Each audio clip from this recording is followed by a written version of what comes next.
नमस्कार, current news में आपका स्वागत है। मेरा नाम है खुशहाल। इस खास सेगमेंट में हम उन खबरों की चर्चा करेंगे जो आपकी परीक्षा के लिहाज से बेहद जरूरी साबित हो सकती हैं। बीते सप्ताह की वो बड़ी खबरें जिनके इर्द गिर्द आपकी परीक्षा के सवाल बनाए जा सकते हैं। सबसे पहले हेडलाइंस पर डालते हैं नजर। भ्रामक विज्ञापनों पर अंकुश लगाने के लिए नई गाइडलाइंस जारी। बच्चों को टारगेट करने वाले और सरोगेट विज्ञापनों पर लगेगी रोक। गाइडलाइंस के उल्लंघन पर होगी कार्रवाई। बिम्स्टेक टेक्नोलॉजी ट्रांसफर फैसिलिटी के लिए केंद्र ने भरी हामी। सदस्य देशों के बीच टेक्नोलॉजी ट्रांसफर है मकसद। 5वें बिम्स्टेक सम्मेलन में रखी गई थी इसकी नींव।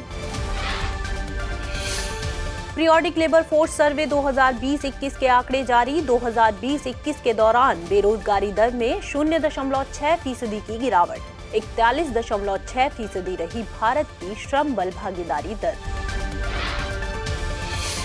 अंटार्कटिक बर्फ में माइक्रोप्लास्टिक कणों के मौजूद होने की पुष्टि। प्रति लीटर पिघली बर्फ में पाए गए औसतन 29 माइक्रोप्लास्टिक कण। अंटार्कटिक बर्फ के पिघलने की दर को बढ़ा सकते हैं ये कण। और भारतीय सेना में भर्ती के लिए अग्निपथ योजना की हुई घोषणा। नई भर्ती योजना के जरिए सैन्य बलों में भर्ती होंगे अग्निवीर। सेना की औसत उम्र को कम करना है मकसद।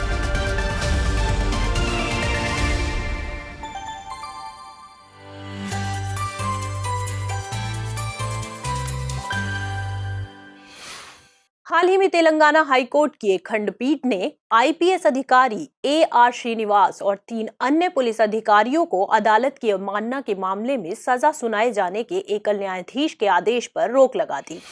असल में इन अधिकारियों को तेलंगाना हाईकोर्ट की एकल न्यायाधीश पीठ ने एक मामले में न्यायालय की अवमानना का दोषी मानते हुए 4 हफ्ते की सजा सुनाई थी।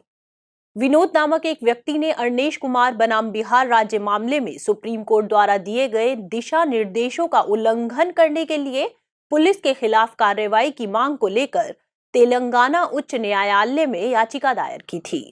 याचिकाकर्ता ने पुलिस पर आरोप लगाया था कि दहेज उत्पीड़न और घरेलू हिंसा के एक मामले में पुलिस ने धारा 41 के तहत कोई नोटिस जारी किए बिना ही आरोप पत्र दायर कर दिया था। दरअसल अरनेश कुमार बनाम बिहार राज्य मामला देश में दहेज के मामले में एक आरोपी के अधिकारों से जुड़ा है।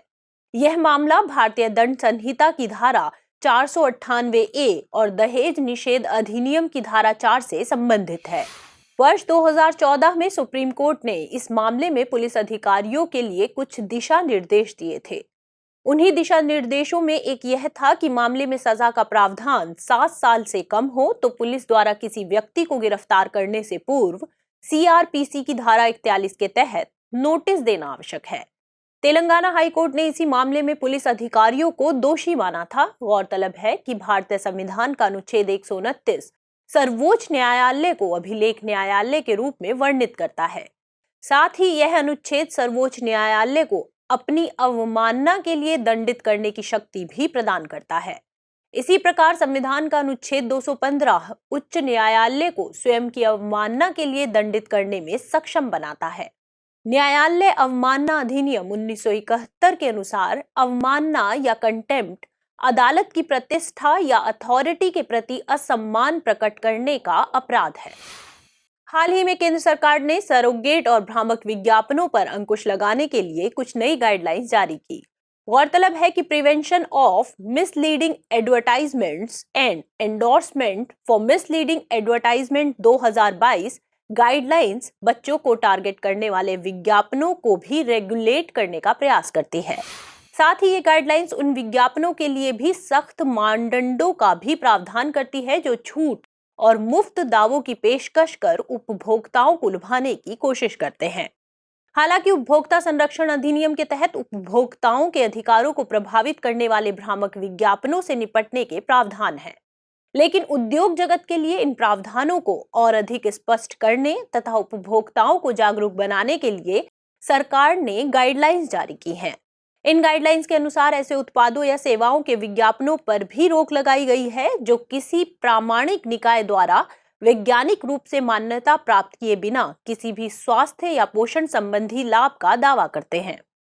इन गाइडलाइंस में यह भी कहा गया है कि विज्ञापनों के डिस्क्लेमर्स में उत्पादों और सेवाओं से जुड़ी किसी भी जानकारी को नहीं छिपाना चाहिए। साथ ही ये गाइडलाइन सेवा प्रदाताओं, विज्ञापन दाताओं, विज्ञापन एजेंसियों आदि के लिए विभिन्न कर्तव्यों को भी निर्धारित करती है। आपकी जानकारी के लिए बता दें कि सरोगेट विज्ञापन ऐसे विज्ञापन होते हैं जिनमें किसी प्रोडक्ट का विज्ञापन करने के लिए दूसरे प्रोडक्ट्स का सहारा लिया जाता है। असल में शराब, तंबाकू जैसे उत्पादों का विज्ञापन सीधे तौर पर नहीं किया जा सकता। ऐसे में इन उत्पादों के विज्ञापन के लिए किसी अन्य प्रोडक्ट्स को सरोगेट के रूप में इस्तेमाल किया जाता है। उदाहरण के लिए सोडा वाटर के बहाने शराब का प्रचार करना या इलायची के बहाने तंबाकू का प्रचार करना आदि। आपको बता दें कि ये गाइडलाइंस प्रिंट, टेलीविजन और ऑनलाइन जैसे सभी मीडिया प्लेटफॉर्म्स पर प्रकाशित होने वाले विज्ञापनों पर लागू होगी। साथ ही ये उपभोक्ता सेवाएं प्रदान करने में लगे सार्वजनिक क्षेत्र के उपक्रमों द्वारा जारी सरकारी विज्ञापनों पर भी लागू होगी। ये गाइडलाइंस उपभोक्ता मामलों के मंत्रालय द्वारा अधिसूचित की गई है और तत्काल प्रभाव से लागू भी हो गई है। हाल ही में कार्मिक, लोक शिकायत और पेंशन राज्य मंत्री ने NESDA यानी national e governance service delivery assessment 2021 का दूसरा संस्करण जारी किया। NESDA का दूसरा संस्करण राज्यों और केंद्र शासित प्रदेशों की सरकारों की ई गवर्नेंस सेवा वितरण प्रणाली के आकलन और नागरिकों को ऑनलाइन सेवाएं देने में केंद्रीय मंत्रालयों की प्रभावशीलता पर केंद्रित है। इस असेसमेंट में 7 क्षेत्रों जैसे वित्त, श्रम और रोजगार, शिक्षा, स्थानीय शासन और उपयोगिता सेवाएं, समाज कल्याण, पर्यावरण और पर्यटन क्षेत्र की सेवाओं को शामिल किया गया। साथ ही राज्यों, केंद्र शासित प्रदेशों और केंद्रीय मंत्रालयों के पोर्टल्स को 2 श्रेणियों में बांटा गया। इन सेवा पोर्टल्स का मूल्यांकन 3 अतिरिक्त parameters and service delivery, integrated service delivery और स्टेटस एंड रिक्वेस्ट ट्रैकिंग पर किया गया था। गौरतलब है कि NSDA 2021 में राज्यों और केंद्र शासित प्रदेशों को रैंकिंग देने के लिए north east and hill state group, union territories group, remaining state group A और रिमेनिंग स्टेट ग्रुप B जैसे 4 समूह बनाए गए हैं। पहली श्रेणी यानी state UT central ministry portals में संबंधित सरकारों के ऐसे पोर्टल्स शामिल थे जो सूचना और सेवा लिंक्स के लिए सिंगल विंडो एक्सेस प्रदान करते हैं। इन पोर्टल्स का मूल्यांकन 4 पैरामीटर्स जैसे accessibility, content availability, is of use तथा इंफॉर्मेशन सिक्योरिटी एंड प्राइवेसी पर किया गया था। वहीं दूसरी श्रेणी यानी state UT central ministry services portals के तहत सेवा पोर्टल्स को शामिल किया गया था।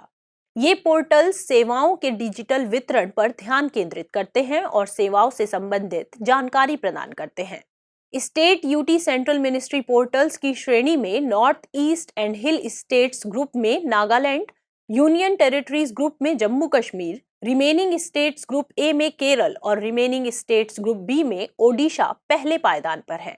जबकि सर्विस पोर्टल्स की श्रेणी में north east and hill states group में मेघालय, यूनियन टेरिटरीज ग्रुप में Jammu Kashmir, remaining states group A में पंजाब और ग्रुप B में राजस्थान पहले स्थान पर है।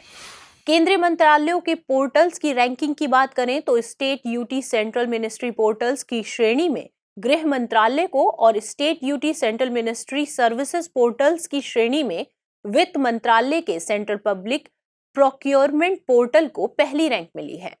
बता दें कि NESDA का गठन प्रशासनिक सुधार और लोक शिकायत विभाग द्वारा वर्ष 2019 में किया गया था।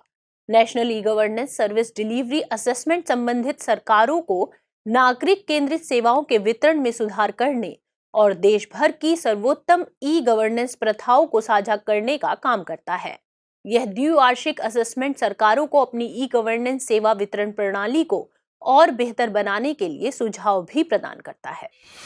हाल ही में गुजरात विधानसभा के विधायकों के एक प्रतिनिधि मंडल ने उत्तर प्रदेश विधानसभा का दौरा किया।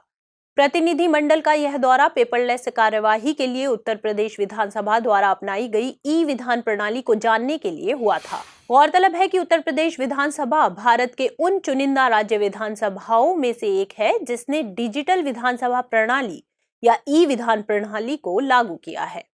दरअसल डिजिटल विधानसभा या पेपरलेस विधानसभा बनना NEVA या राष्ट्रीय ई विधान एप्लीकेशन प्रणाली के माध्यम से संभव हो पाया है।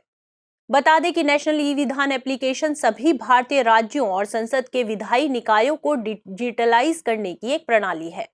इस प्रणाली के लिए एक वेबसाइट और एक मोबाइल ऐप का विकास किया गया है, जिन पर सदन की कार्यवाहियां, तारांकित, अतारांकित प्रश्न एवं उनके उत्तर, समितियों की रिपोर्ट आदि उपलब्ध होते हैं। एनईवीए प्रणाली को नागरिकों और विधानसभा सदस्यों के लिए विधायी निकायों से संबंधित सभी कार्य और डेटा को ऑनलाइन उपलब्ध कराने के लिए विकसित किया गया है। साथ ही इस प्रणाली को विभिन्न राज्य विधानसभाओं से संबंधित सूचनाओं को सुव्यवस्थित करने और दिन प्रतिदिन के कामकाज में कागज के उपयोग को खत्म करने के लिए शुरू किया गया है। इसके चलते कई हजार टन कागजों की बचत होगी और सालाना लाखों पेड़ों को बचाने में भी मदद मिलेगी। गौरतलब है कि नागालैंड इसी साल मार्च में नेशनल ई विधान एप्लीकेशन प्रणाली को पूरी तरह से लागू करने वाला देश का पहला राज्य बना है। हिमाचल प्रदेश की विधानसभा ने वर्ष 2014 में एनईवीए प्रणाली को पायलट प्रोजेक्ट के तौर पर लागू किया था। आपकी जानकारी के लिए यह भी बता दें कि पिछले साल दिसंबर में दुबई की सरकार 100% पेपरलेस होने वाली दुनिया की पहली सरकार बन गई है। हाल ही में केंद्रीय मंत्रिमंडल ने बिम्स्टेक टेक्नोलॉजी ट्रांसफर फैसिलिटी की स्थापना के लिए एक मेमोरेंडम ऑफ एसोसिएशन को अपनी मंजूरी दी है। बता दें कि इस बिम्स्टेक टेक्नोलॉजी ट्रांसफर फैसिलिटी या सेंटर की स्थापना श्रीलंका के कोलंबो में की जानी है, जिसके लिए बिम्स्टेक के सदस्य देशों द्वारा इसी साल मार्च में आयोजित 5वें बिम्स्टेक शिखर सम्मेलन में हस्ताक्षर किए गए थे। गौरतलब है कि एमओए यानी मेमोरेंडम ऑफ एसोसिएशन किसी संगठन के मुख्य उद्देश्यों और गोल्स से संबंधित एक महत्वपूर्ण दस्तावेज होता है। आपको बता दें कि यह टेक्नोलॉजी ट्रांसफर सेंटर सदस्य देशों के बीच विभिन्न प्राथमिकता वाले क्षेत्रों में टेक्नोलॉजीज के हस्तांतरण की सुविधा प्रदान करेगा। इन प्राथमिकता वाले क्षेत्रों में बायोटेक्नोलॉजी, नैनो टेक्नोलॉजी, सूचना एवं संचार technology, space technology, agriculture technology, pharmaceutical technology, नवीकरणीय ऊर्जा टेक्नोलॉजी, न्यूक्लियर टेक्नोलॉजी, ई वेस्ट एवं सॉलिड वेस्ट मैनेजमेंट टेक्नोलॉजी, जलवायु परिवर्तन अनुकूलन से संबंधित टेक्नोलॉजी आदि से जुड़े क्षेत्र शामिल हैं। साथ ही बिम्स्टेक टेक्नोलॉजी ट्रांसफर फैसिलिटी के लिए एक गवर्निंग बोर्ड का भी गठन किया जाएगा, जो इसकी सभी गतिविधियों पर नियंत्रण रखेगा। इस गवर्निंग बोर्ड में प्रत्येक सदस्य देश की ओर से एक नामांकित व्यक्ति शामिल होगा। गौरतलब है कि बिम्स्टेक का पूरा नाम bay of Bengal initiative for multi sectoral technical and economic corporation है। यह बहुपक्षीय क्षेत्रीय संगठन वर्ष 1997 में बैंकॉक डिक्लेरेशन के माध्यम से अस्तित्व में आया था और इसका मुख्यालय बांग्लादेश के ढाका में स्थित है। प्रारंभ में इस संगठन में केवल 4 देश बांग्लादेश, भारत, श्रीलंका, थाईलैंड शामिल थे, लेकिन बाद में म्यांमार, नेपाल और भूटान के इसमें शामिल होने के बाद वर्तमान में इसके सदस्य देशों की संख्या 7 हो गई है। हाल ही में ministry of statistics and programme implementation द्वारा साल 2020-21 के लिए पीरियोडिक लेबर फोर्स सर्वे जारी किया गया। रिपोर्ट का दावा है कि साल 2020-21 में बेरोजगारी की दर में 0.6% की गिरावट आई है। इससे वर्तमान में बेरोजगारी दर 4.2% हो गई है। यानी 2020-21 में नौकरी की तलाश करने वाले लोगों में केवल 4.2% लोग काम पाने से वंचित रहे। वहीं साल 2019-20 में 4.8% लोगों को कोई काम नहीं मिला था। ग्रामीण क्षेत्रों में बेरोजगारी की दर जहां 3.3% दर्ज की गई, वहीं शहरी क्षेत्रों में यह दर 6.7% रही। इससे यह पता चलता है कि ग्रामीण क्षेत्रों की अपेक्षा शहरी क्षेत्र में नौकरी पाना अधिक कठिन है, जबकि नौकरी की तलाश में लोगों का पलायन शहरी क्षेत्रों की ओर ही होता है। इसके अलावा 2020-21 के दौरान श्रम बल भागीदारी दर लगभग 42% रही, जबकि साल 2019-20 के दौरान यह करीब 40% थी। गौरतलब है कि श्रम बल भागीदारी दर 15 वर्ष या उससे अधिक उम्र की उस आबादी का प्रतिशत है जो या तो काम कर रही है या काम की तलाश में है, यानी इसमें रोजगार पाने वाले और ना पाने वाले दोनों को ही शामिल किया जाता है। रिपोर्ट के मुताबिक साल 2020-21 में वर्कर पॉपुलेशन रेशो 39.8% रहा, जो पिछले वर्ष के 38.2% से अधिक है। असल में वर्कर पॉपुलेशन रेशो को जनसंख्या के उस हिस्से के रूप में परिभाषित किया गया है जो किसी न किसी काम में नियोजित है, अर्थात जिनको रोजगार मिला हुआ है। इसके अलावा रिपोर्ट का कहना है कि प्रवासन दर वर्तमान में 28.9% है, जिसमें 4.4% प्रवास रोजगार के कारण हुआ है। हाल ही में अंकटाड अर्थात United nation conference on trade and developments द्वारा वर्ल्ड इन्वेस्टमेंट रिपोर्ट प्रकाशित की गई। यह रिपोर्ट वैश्विक स्तर पर प्रत्यक्ष विदेशी निवेश के रुझानों पर आधारित है। रिपोर्ट के मुताबिक भारत के लिए इस साल निराशाजनक आंकड़े प्राप्त हुए हैं। भारत ने साल 2020 में जहां 64 अरब डॉलर का प्रत्यक्ष विदेशी निवेश हासिल किया था, वहीं यह आंकड़ा साल 2021 में घटकर 45 अरब डॉलर पहुंच गया है। राहत की बात यह है कि निवेश में 30% की गिरावट होने के बावजूद भारत एफडीआई इनफ्लो के मामले में विश्व के 10 देशों के प्रमुख सूची में 7वें स्थान पर है। गौरतलब है कि शीर्ष 10 एफडीआई प्राप्तकर्ता देशों में केवल भारत के एफडीआई इनफ्लो में गिरावट दर्ज की गई है। इसके अलावा शीर्ष 10 देशों में संयुक्त राज्य अमेरिका 367 अरब डॉलर एफडीआई प्राप्त कर पहले स्थान पर रहा, जबकि इसी सूची में चीन 181 अरब डॉलर प्राप्त कर दूसरे और हांगकांग 141 अरब डॉलर प्राप्त कर तीसरे स्थान पर रहा। आपको बता दें कि एफडीआई पूंजी निवेश की एक ऐसी प्रक्रिया है जिसके तहत एक देश के निवासी किसी अन्य देश के फर्म में उत्पादन, वितरण और अन्य गतिविधियों से जुड़ी संपत्ति का स्वामित्व प्राप्त करते हैं। साथ ही अगर अंकटाड की बात करें तो इसकी स्थापना साल 1964 में संयुक्त राष्ट्र महासभा द्वारा एक स्थायी अंतर सरकारी निकाय के रूप में की गई थी। इसके अलावा यह संगठन संयुक्त राष्ट्र महासभा और आर्थिक एवं सामाजिक परिषद को भी रिपोर्ट करता है। अंकटाड का मुख्यालय स्विट्जरलैंड के जिनेवा में स्थित है। हाल ही में जेनेटिक्स एंड मेडिसिन में प्रकाशित एक अध्ययन से पता चला है कि 500 पुरुषों में से लगभग एक पुरुष में अतिरिक्त X या Y लिंग गुणसूत्र हो सकता है। इसके चलते ऐसे पुरुषों के टाइप 2 डायबिटीज, एथेरोस्क्लेरोसिस और थ्रोम्बोसिस जैसी बीमारियों से पीड़ित होने का जोखिम बढ़ सकता है। आपको बता दें कि यह अध्ययन यूके बायोबैंक से एकत्रित किए गए 40 से 70 आयु वर्ग वाले 2 लाख से अधिक पुरुषों के आनुवंशिक डेटा के विश्लेषण पर आधारित है। इस आनुवंशिक डेटा पर की गई रिसर्च से पता चला है कि इन सभी पुरुषों में से 356 पुरुष ऐसे हैं जिनमें या तो एक अतिरिक्त X लिंक्ड गुणसूत्र या एक अतिरिक्त Y लिंक्ड गुणसूत्र मौजूद है। आपको बता दें कि मानव में गुणसूत्रों का 23वां जोड़ा दोनों लिंगों में भिन्न होता है, जिन्हें लिंग गुणसूत्र कहा जाता है। ये लिंग गुणसूत्र X और Y होते हैं और मानव के जैविक लिंग का निर्धारण करते हैं। पुरुषों में आमतौर पर एक X और एक Y लिंग गुणसूत्र होते हैं, जिन्हें XY गुणसूत्र कहा जाता है, जबकि महिलाओं में 2 X लिंग गुणसूत्र होते हैं, जिन्हें XX गुणसूत्र कहा जाता है। हालांकि एक अतिरिक्त X गुणसूत्र या एक अतिरिक्त Y होने के चलते कुछ पुरुषों में XXY या XYY गुणसूत्र भी होते हैं। हालिया अध्ययन के लिए की गई रिसर्च में भी शोधकर्ताओं ने पुरुषों में एक अतिरिक्त गुणसूत्र की पुष्टि की और पाया कि एक अतिरिक्त X गुणसूत्र वाले या XXY गुणसूत्र वाले पुरुषों में प्रजनन संबंधी समस्याओं की संभावना बहुत अधिक होती है। XXY गुणसूत्र वाले पुरुषों में डिलेड प्यूबर्टी का 3 गुना अधिक और निसंतान होने का 4 गुना अधिक रिस्क होता है। साथ ही इन पुरुषों में टेस्टोस्टेरोन की रक्त सांद्रता भी काफी कम होती है। हालांकि एक अतिरिक्त Y गुणसूत्र वाले या XYY गुणसूत्र वाले पुरुषों की प्रजनन प्रणाली सामान्य होती है। इसके अलावा XXY गुणसूत्र या XYY गुणसूत्र वाले पुरुषों के कई अन्य बीमारियों जैसे type 2 diabetes, thrombosis, pulmonary embolism आदि से पीड़ित होने का भी उच्च जोखिम बना रहता है। हाल ही में रूस के रोसाटोम स्टेट कॉरपोरेशन ने भारत के कुडनकुलम परमाणु ऊर्जा संयंत्र की इकाई 1 और 2 के लिए TVS-2M परमाणु ईंधन की आपूर्ति की है।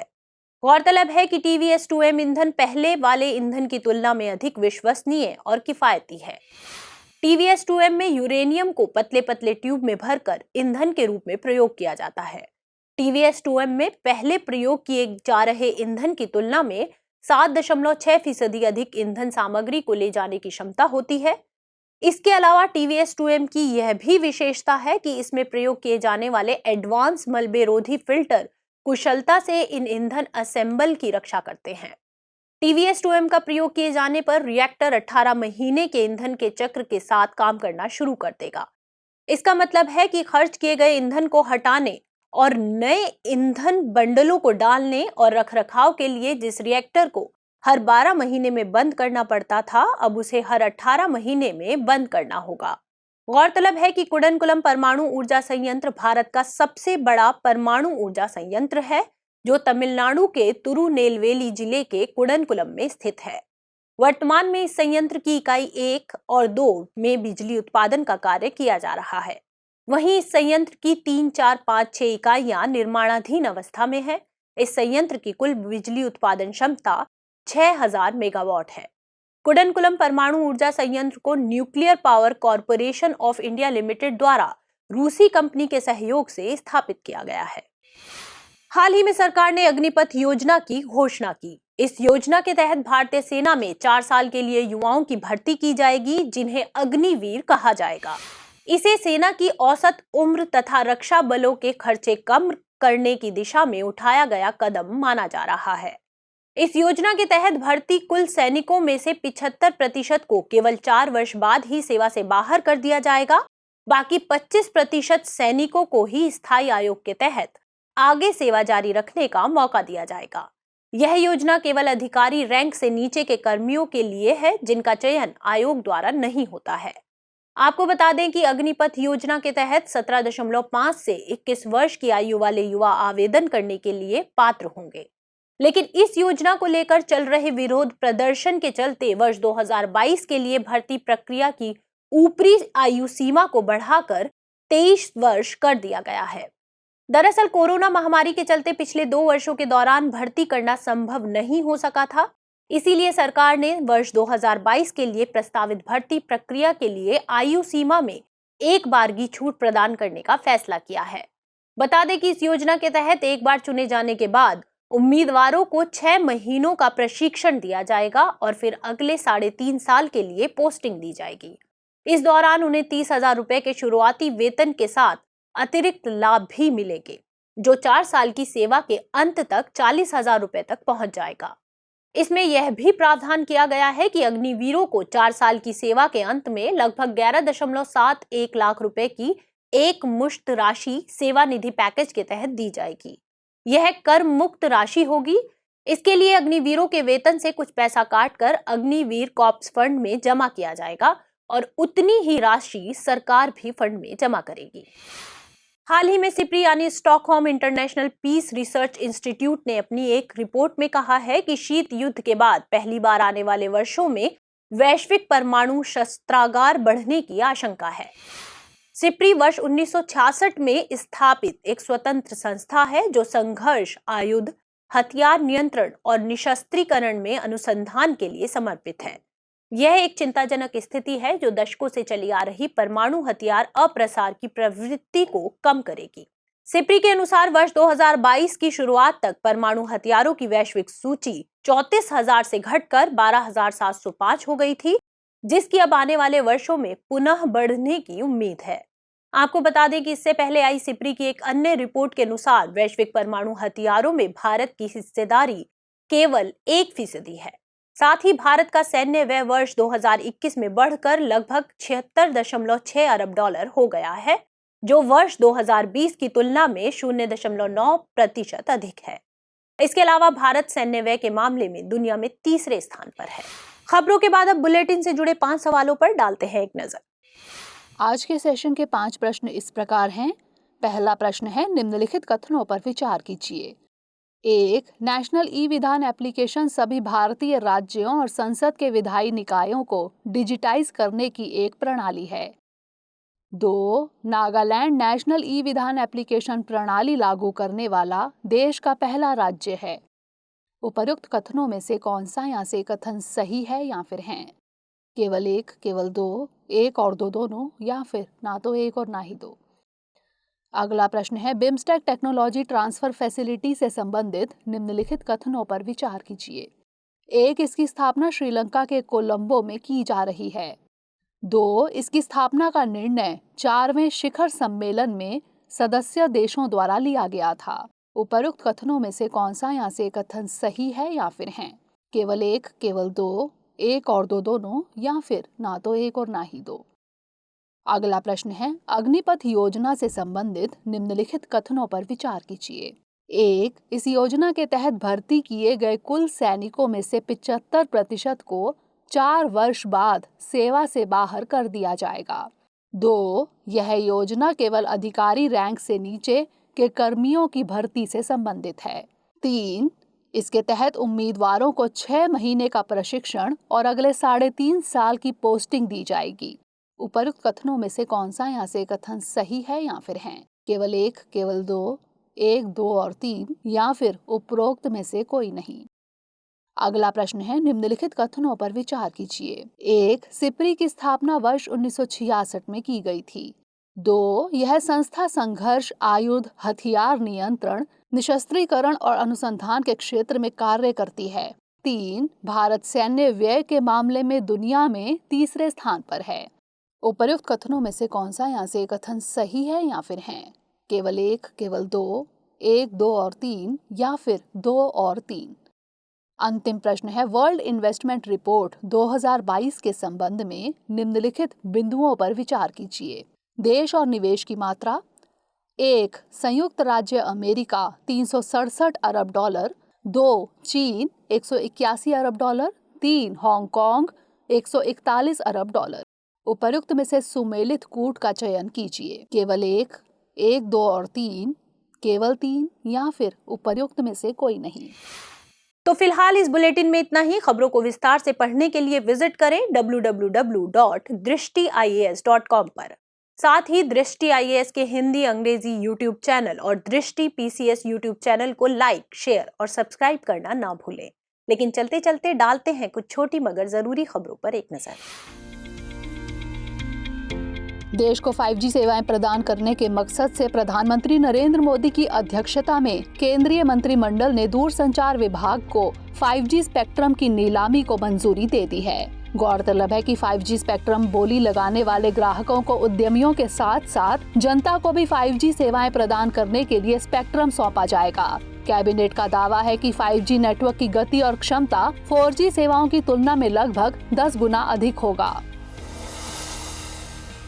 थाईलैंड सरकार ने गांजा रखने और उसकी खेती करने को अपराध की श्रेणी से बाहर कर दिया है। हालांकि अभी भी धूम्रपान के रूप में गांजे का उपयोग प्रतिबंधित है। आपको बता दें, थाईलैंड इस प्रकार का कदम उठाने वाला एशिया का पहला देश है। हाल ही में उत्तर पश्चिमी दिल्ली जिला प्रशासन के द्वारा नन्ही परी कार्यक्रम लॉन्च किया गया। इसका मकसद प्रसव संबंधी विभिन्न दस्तावेजी कार्यवाहियों को एक स्थान प्रदान करना है। साथ ही इसमें बच्चों के जन्म प्रमाण पत्र, आधार कार्ड पंजीकरण और जिले के सरकारी अस्पतालों में प्रसव कराने वाली लड़कियों के लिए बैंक खाता खोलने सहित अन्य आवश्यक सेवाओं को मां और बच्चे को अस्पताल से छुट्टी देने से पहले पूरा करना है। आजादी का अमृत महोत्सव के अंतर्गत डीपाम यानी department of investment and public asset management ने देश के 75 शहरों में संपदा सृजन विषय पर एक सम्मेलन का आयोजन किया। गौरतलब है कि इस सम्मेलन का उद्घाटन वर्चुअल माध्यम से भारतीय विज्ञान संस्थान बेंगलुरु में किया गया। इसका मकसद निवेश को बढ़ावा देने के लिए लोगों को जागरूक करना है। कनाडा के मैनिटोबा विधानसभा ने पगड़ी दिवस अधिनियम पारित किया है। इस एक्ट के पारित होने से अब हर साल 13 अप्रैल को इस प्रांत में पगड़ी दिवस के रूप में मनाया जाएगा। गौरतलब है कि 13 अप्रैल का दिन इसलिए चुना गया है क्योंकि इसी दिन साल 1699 में सिखों के 10वें गुरु गोबिंद सिंह ने खालसा पंथ की स्थापना की थी। बीते दिनों प्रधानमंत्री नरेंद्र मोदी द्वारा गुजरात के नवसारी क्षेत्र में गौरव अभियान के तहत 3050 करोड़ रुपए की विकास परियोजनाओं का शिलान्यास किया गया। इन परियोजनाओं से क्षेत्र में पानी की आपूर्ति में सुधार के साथ साथ कनेक्टिविटी को बढ़ावा देने तथा लोगों के जीवन को आसान बनाने में मदद मिलेगी। कारोबारी सुगमता की भावना से सूचना एवं प्रसारण मंत्रालय द्वारा पहली बार एक क्रय नीति जारी की गई है। इसका मकसद आकाशवाणी और दूरदर्शन सहित सभी प्रसार भारती वर्टिकल में क्रय संस्थाओं को निष्पक्ष, न्याय संगत और पारदर्शी प्रतिस्पर्धी बोली लगाने के लिए प्रोत्साहित करना है। साथ ही इसके तहत क्रय प्रक्रिया को कई चरणों में विभाजित किया जाएगा, जिससे प्रक्रिया संबंधी मानकीकरण में मदद मिलेगी और खरीद में लगने वाले समय में कमी आएगी। कोयला मंत्रालय ने नई दिल्ली में एकल खिड़की समाधान प्रणाली के तहत परियोजना सूचना और प्रबंधन मॉड्यूल का शुभारंभ किया है। यह देश में कोयला खदानों के संचालन के लिए विभिन्न स्वीकृति प्राप्त करने के लिए एक मंच उपलब्ध करेगा। इसके माध्यम से एक परियोजना प्रस्तावक एकल पंजीकरण इंटरफेस के साथ अपेक्षित मंजूरी के लिए आवेदन कर सकता है। हाल ही में एपीडा यानी कृषि और प्रसंस्कृत खाद्य उत्पाद निर्यात विकास प्राधिकरण ने बहरीन में 8 दिवसीय आम महोत्सव का आयोजन किया। इस आयोजन का मकसद आम के निर्यात को बढ़ावा देना है।